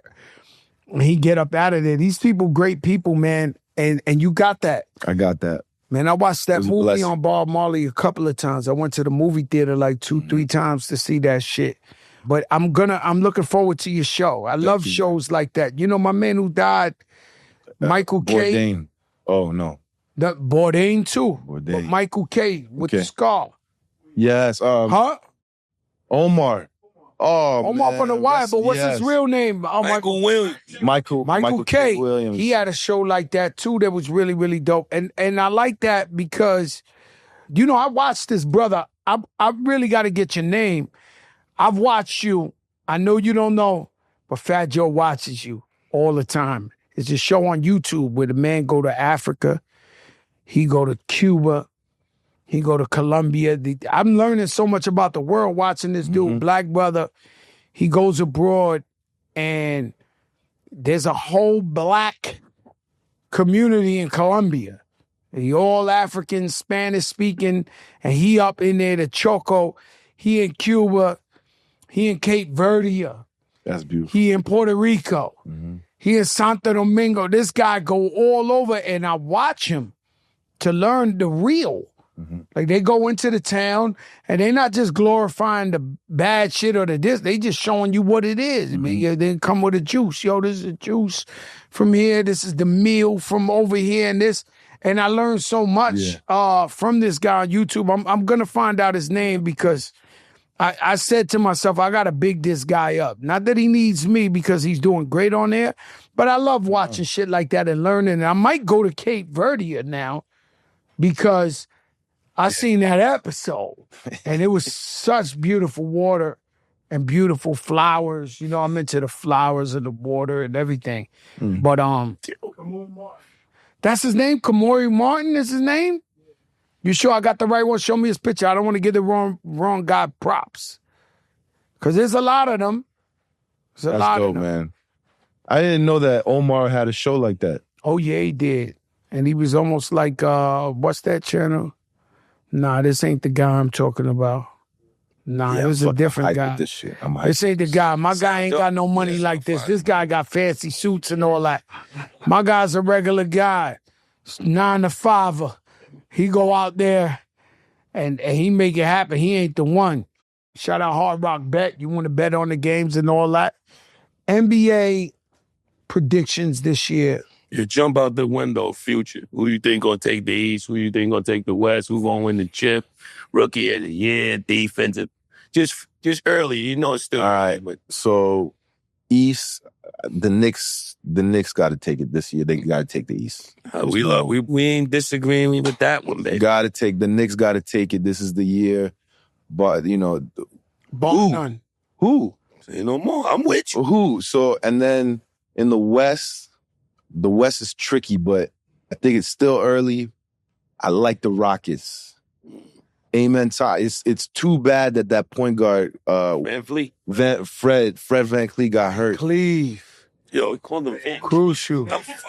Nah, he's Van Cleve. Yo. Nah, what's his name? Yo, what's his name? The light-skinned dude from up in Toronto. Van Fleet, close enough, goddammit. Van Cleef and Van Fleet, same shit. He's a hell of a player. That's my dog, man. Van Fleet and Van Cleef is the same shit. That's fucked up. Yeah, that's fucked He won the chip in Toronto. He's a very great player. But finally, Kevin Durant is making a difference. Finally. They put him. Yeah, he went on a team. He won a chip for free over there at Golden State. KD. Ever since then, we've been KD, waiting for the match. I don't got nothing to do I'm with telling you the truth. Because he's gonna kill me. Yo, listen. It don't matter to Got me. nothing to do with this. He's KD, finally rich climate. I love you. I'm not. He a part reached. Listen. He fits in that system. He went to fucking Phoenix, stunk it up to all them places. I'm keeping it a buck with you, but finally, the chemistry, he was the right piece. I'm not saying he ain't one of the greatest of all time. I'm just talking about fitting in with a system right now. Yeah. He looking like a superstar with that, but they picked the right guy for that system. OKC and Denver to me out the West. One of these two is coming out the West. That's it. They ain't beating them. At the end of the day, that towel be over their head and they'll walk out the tunnel like they always do. But MVP prediction, my MVP of the NBA for the next 4 to 5 years is called Wembanyama. If Wembanyama doesn't get hurt, it's a wrap. It is a wrap. Yeah, just give him all the awards. Give him everything. Give him all. Wembanyama. You see this guy, your butter. 7'7". You missed what you came late. See how he's punching? You know this guy's coming like, holy shit. He's over here and by the way, somebody's trying to score, he's smacking shit. This guy, it's his league. There's nobody else. Nobody else. Get a little bit stronger. Wembanyama MVP. New York Knicks championship. Who else we talk about? Rookie of the year got to be if he plays. He asking his prediction. How you took his answer? I'm sorry he said the Knicks. Who else? What's the question? Question is who you think's going to win the chip? Who's coming out the West? What you said, Houston. I said Houston. Who's MVP of the league? Wemby. I'm with you. What he did. On drugs. I'm not on anything. Who's your MVP? Tell me now. Who's your MVP of the fucking league? Luka. Oh, shit. Luka. He ain't winning shit. Neither is Wemby. Look at the numbers, though. Yo, what? Look at his numbers. Luka looking good. let me tell you, let's talk about this. what? Let's talk about this. Because the biggest shit, the youth in them, okay? You going back that up. All right, now the youth, they stay fucking out with us. of that area, dog. You're not listening to me. The youth in them, last couple of years, was saying Michael Jordan ain't the greatest. He was playing against white boys. I didn't hear that. I heard that. He played against, what's Carmelo, the white boy, Stockton, the biggest shit they saying in the hood is he was playing against white boys. They try to act like Larry Bird wasn't white. He wasn't good. He was. I'm telling you, yo, Kiss, you outside. You should know this. Larry Bird Yo, whiter than white. I didn't try Yo, to act like he nephew, wasn't say the truth. They say that MJ wasn't the greatest because he played against white niggas. Right now, they got white niggas busting their ass, dizzy nigga on TV every day. The Joker. Luka, you know the move every He time you ain't get white. stuck. Them niggas are white. That's They a from different- Yugoslavia, that's a nigga. different white. You know what a That's different Serbian will do to you? They are white. Obliterate. That's a different white. That's not. We're not talking about all American. Different white. No. That's a different Yeah, white. that's not the same white. That's Serbian. You believe Yeah. this shit? Can That's they break different him white down with a people now. Serbian? Yes. Now we got- explain because he's not. Now we got different white people. We got different. It's very. We got very different whites. Oh, He called Van Vliet. There's Confederate. Van Vliet. There's fuck out of here. All of them shits got a different white nigga. They ain't this. What you? Yo, bro. For you to go around the world and don't know that is killing me. No. I'm not talking about where they at. The white people. What I've been hearing in the hood, yo, MJ ain't the greatest of all time. He used to play white boys. He used to just, you gotta stop thinking you ain't hear that. I didn't. You know that. I heard that, Mike. I heard that every day, by the way. I'm in the studio every day with 20 haters. These guys are telling that shit all the time. All right, cool. Now I'm looking at TV. You just call Luka the MVP. If it ain't Luka, the next pick is MVP. Joker. I ain't called him the All right, MVP. He's a white boy. I don't know if he's from Yugoslavia, Serbia, or whatever. I'm looking at a white boy balling. When I look at Joker, he's a white boy balling. I don't give a fuck if he's from Texas, the middle America, whatever. He's a white boy. They are telling me that Michael Jordan is not the greatest of all time because he was busting white boys' ass. Not pause. I wasn't there. I never heard it. I heard it. It's either the youth said they didn't see him or something like that. So Bron and Kolb and this and that. I never heard they said he wasn't nice because he played against white people. That don't even make sense. Oh, no, I've heard that. Stockton and some of them white people was some of the nicest white niggas ever played. Kerr, was on his team. Horny Hornacek. corny, horny. Corny Horny was nice. He was nice. Kerr. What was my man on Chicago? That boy was nice. Paxton.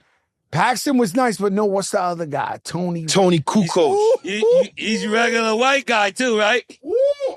I never said the white niggas ain't nice. You talking to the wrong guy. I'm telling you what they talk about in the barbershop. I'm not talking about what I'm not saying. He need a That's global what studies the barber shop is saying. He need a I global never- studies class. Serbia. That's a different. Serbia. That's a different white. Croatia. That's a different. They've been through some shit over there. Listen, you ever met the Hong Kong's Mongolian? Man, you talking about the wrong guy. I've been all over the globe. I know what you're talking about. I'm just telling you.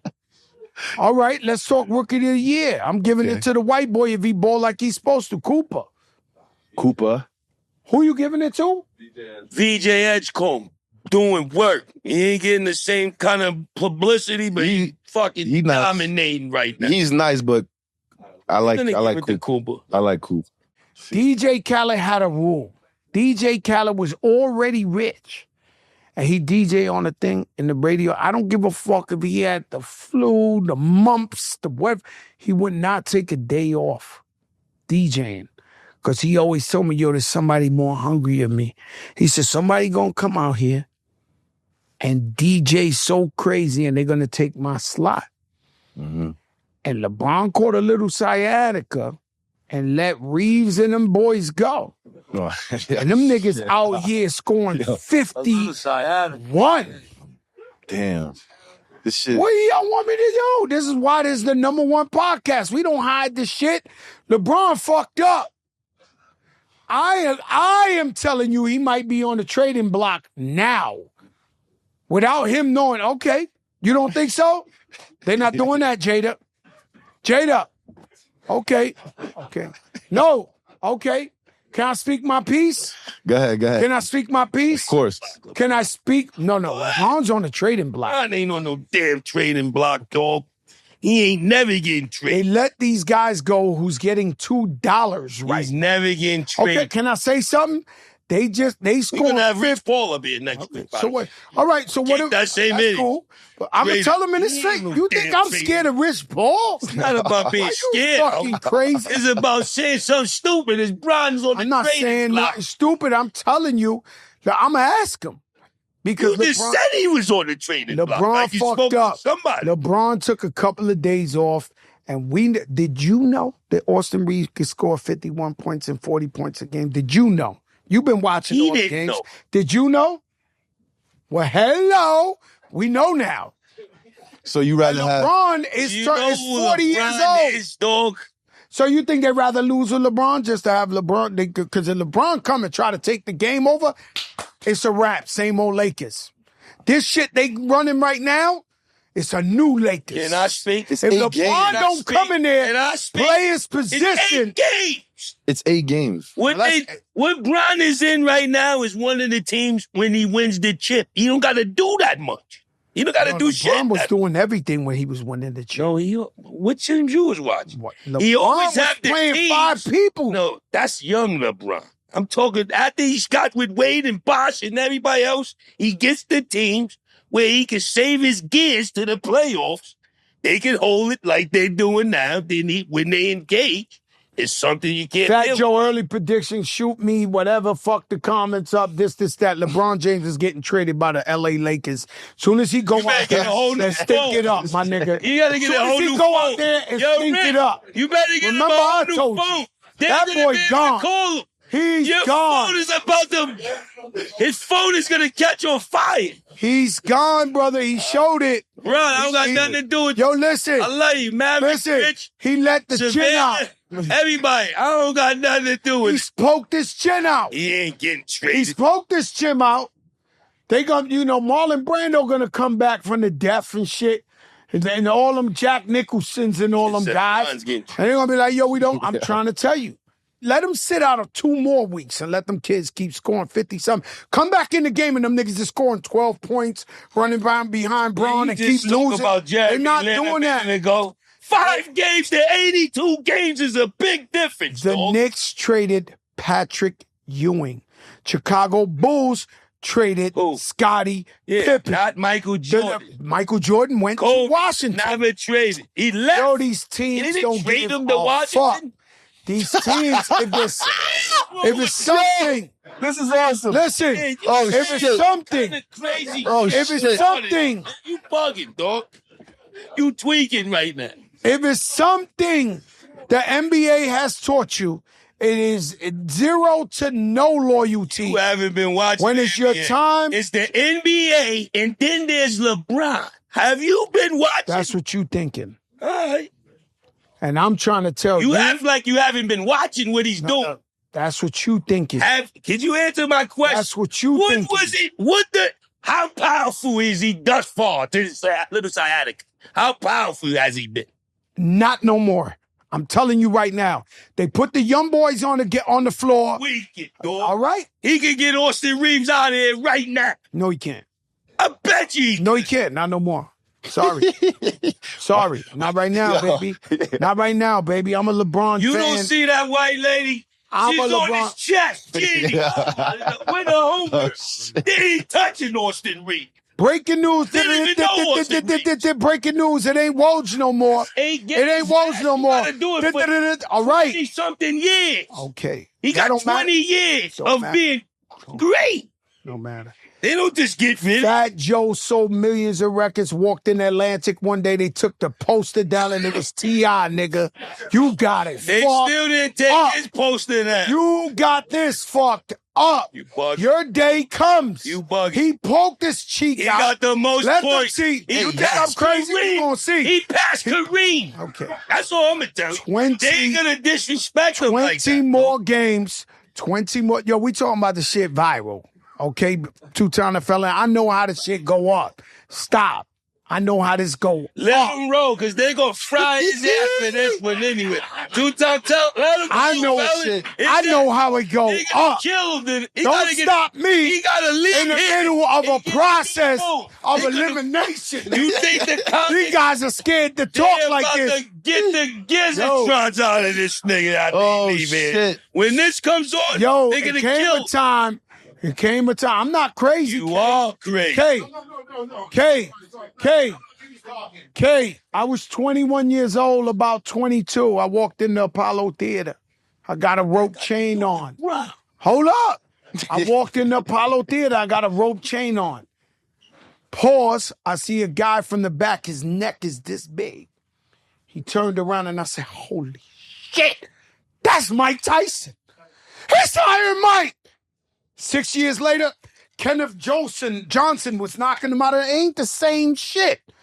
What I'm trying to tell you, you don't get paid 2025 for what you did in 2022, 18 or 19 or whatever. Rich, you a diehard Laker fan, Rich. If LeBron comes in, hold up. If LeBron, you're the actually most loyal fan. Tell him he's tweaking. You're a Dallas fan after they, not so good. Tell him he's tweaking. Let me ask you a question. Tell him.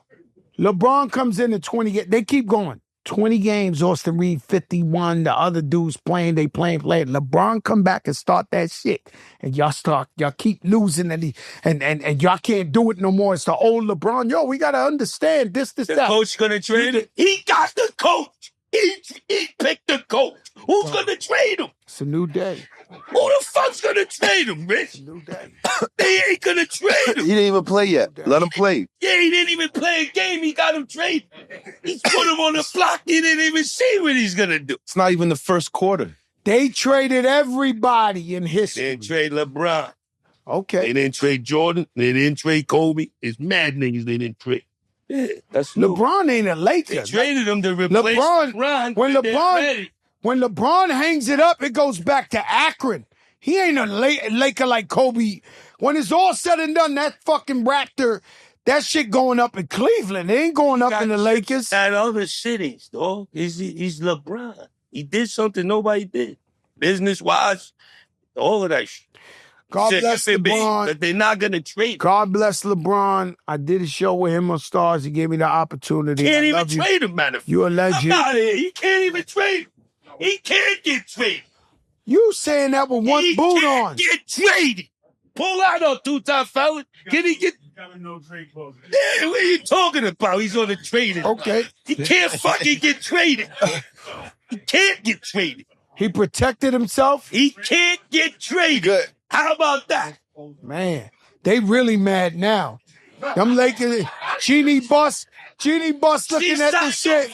Genie Bus like, yo, this shit is crazy. We can't trade him for the 51ers? You got to do 51ers for years. You just better know Austin Reaves. Already making... Austin Reaves, learn from Jadakiss. Yesterday's price is not today's price. Yesterday's price is not today's price. It's doing great, man. Let's talk about the Noah's Ark Foundation. No. Y'all can't get hype like this. Now we going to talk about foundation. We can talk about y'all not going to do me like that. I'm not coming in talking about foundation after this debate. I'm just happy to be here. I don't want to talk about. I don't want to talk about charity. I don't want to talk about charity. I'm listening.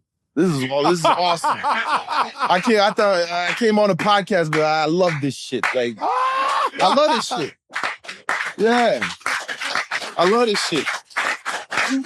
Woo! You know, I didn't realize it was gonna get like this. I didn't realize how passionate it was about basketball. Like, holy shit, you guys are in it. We really passionate about this shit. And with that being said, this ain't that. That ain't this. It's Cracking Kiss, goddammit. Make some noise for our brother Joakim Noah. Yeah, A-Butta, come here. A-Butta, I'm talking about A-Butta all the time. A-Butta, tell him about your book. A-Butta, right here. You know he from Harlem when he coming with the pink sweats. I love you to death. Saint, yo, don't turn nothing off. Tell him your book. Butter. Go ahead, Butter. Butter, tell him where you can find it. No, you need the mic. I like that shit. A whole lot of games. Hold on. Get right. Let me get out of here. Joakim Noah. Love, brother, always, man. Thank you. Brother, love. Right quick, that mic. Always, you know that. Quick. A-Butta is in the building. Harlem's finest terror squad's own. Shout out to Tony Rosa. He let us borrow him. Yes, sir. Tell him about your book. I got a book out right now called A Whole Lot of Game, trying to put the kids on and the next generation on how to, transition and look at entrepreneurship and financial literacy in a different way. Who's the guys you connected with on the financial literacy? On our block, Mocha Bank, I'm tapped in with them, and we doing some good different things within the community. So, A-Butta, from player to player, from young kid right now who'll be the next hottest in the city, this and that, or all around. Give me one thing you could tell them not to do to get into the NBA. What should they avoid to get into the NBA? Because you're the one guy I always go to that I say should have been in the NBA, but didn't make it to the NBA because, you was a star in Harlem. Like, you was in the NBA in Harlem. All the girls want you, everybody with you, Cameron, your cousin, this, that. What bit of advice would you give some kids coming up in the game that got a lot of potential to get to the NBA, what they shouldn't do? What they shouldn't do is focus on what others are saying. Stay true to yourself. You know what I'm saying? Continue to learn. Be more of a listener. That was one of my mistakes when I was young. I didn't really listen too much. So, as you get older, you don't want to sit back and say, oh, if I would have knew this. Nah, be honest, you wasn't listening. Accountability, you know what I mean? That's really like a big main thing for me, to help the next generation with and spread that word about just being accountable. When you start to be accountable, you'll grow. Facts. Richie Parker. Richie Parker should have been in the NBA. Kareem Reed, we went and got him a tryout with the Knicks. Yeah, they don't know. I took a guy off the street, but pulled him in with Isaiah Thomas, gave him a trial. Isaiah said, man, this guy came in smelling like blunts. We can't do it. You know what I'm saying? Like, NBA different. The man, I just told you, Tony Parker ate a bean for breakfast, bro. Like, he was eating asparagus for fucking lunch. Kareem Reed coming off of Harlem. And yeah, you the man in Harlem, but when they running them drills in the garden, it's shit different. Hey, yo, I don't know if you remember, but Kiss, he had Rough Riders. He had the first father and son that we ever seen, which was Steve Burt Sr. and Steve Burt Jr. Legends up. Talk to him, man. You know what I mean? Hey, yeah. Stick to the verses. Don't talk about coaching at the Rucker, B. Stick to the verses. Stick to verses. Don't talk about the You had Jamal Tinsley. I got to give you your props. You know what I mean? Jamal Tinsley was dead nice. Talk slow to him, brother. Serious Satellite. Shout out to Kenny Satterfield. What's my man, talk Kenny slow Satterfield? to him, brother. Give him Like too shit much was props. sweet. Those was. I mean, we had the best of the city, but he did have some dogs. I gotta keep it real. A-Butta, the other day, I forgot his name, and I don't want to get killed. But the other day, I'm at the Knicks game, and they playing Cleveland, and one of the guys that used to play at the Rucker is the assistant coach. Omar Cook. Omar Know your fucking person now. Cook.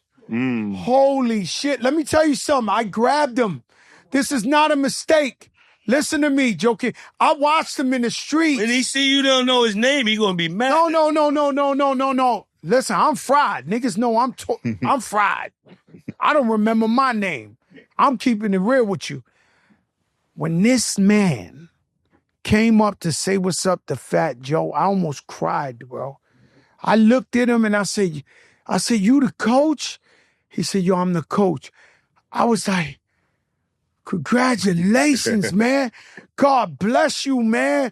Like, I can't believe it. It's Omar fucking Cook. And I told my wife, I told 100 people that day. I was like, yo, this kid used to play at the Rucker. I can't believe I don't know his name. I knew you would know his name. I should have called you at the time so I don't look stupid. You got Shamgard. He's doing with Orlando Magic. I don't know if I'm bigging him up no more. You got Royale Ivy. You know what I mean? He's always been coaching, assistant coach. He was in the Brooklyn Nets. He's going to get that coaching job. You know what I mean? Or Royale Ivy. He used to play for Cardoza. Went to Texas. You know what I mean? Rosa, one of the greatest coaches. Always shout out Tony Rosa. Always. But hold up, Joakim, hold up. Always. Tony Rosa, one of the greatest coaches. But Tony Rosa, who somebody I respect too much for coaching, the day we put a terror squad uniform on A-Butta, he was the Indian man crying when the TV came off. Them niggas just he had another one. It's another Spanish nigga that was with Tony His Rosa. brother, Rock Rose. Oh my God. When he walked in, I worked on him all winter. Took him to Miami, drop top Bentley, steaks and lobsters, whatever you want. I worked because he used to kill us. He was the terror squad killer. I mean, we went 4-4 overtimes to the lights came BMF. Him and Stephon Marbury. BMF was throwing money out the helicopter at his pool party just to reiterate what he was saying. Shout out to Butterfugo and Khaled. They hugged me for both. You know, I said I started Memorial Weekend. Yo. They called me up. I got death threats. From the Jamaican and the mafia, they called me up, said, Butterfugo was with you, Joe. You erased my history. I said, no. Butterfugo, thank you for being one of the biggest promoters. We did Memorial Weekend together. But you seen some shit out there. But what I'm saying is the day, that part, because he was the terror squad killer. The day he walked in with that jersey, Tony Rosa couldn't believe it because he coached you since what, high school? Since I was like 14, 15. I used to play for the Mustangs. Shout out to the Mustangs. And I love Tony Rosa. And I wasn't happy about it, but I couldn't. This guy was going to beat us. He was really the only coach. Take one of them you know chips. what I mean? If we being honest, there was a lot of y'all. Chips. You know what I mean? But he was the real coach out there. I had to buy him out. I had to bring him. He was killing us. He going up against Stephon Marbury, three-pointer. I said, bro, Joe, if you can't beat him, join him. You got to join A-Butta. The terror squad joined A-Butta. I had to get that man off the market. Yeah, he had a team out there too. I don't know if you remember Pearl Harbor. I remember him. Hell yeah. He had Andre Barrett and all of them. Just shout out to them. They're assistant coaches. Barrett. You know what I mean? They out there. They in the league. Somebody I thought should have really went. He was there. No, he was there, but I mean, like, really, you know what happened? You want to know what happened to Andre Barrett? Because I'm a huge Andre Barrett fan. He didn't do him.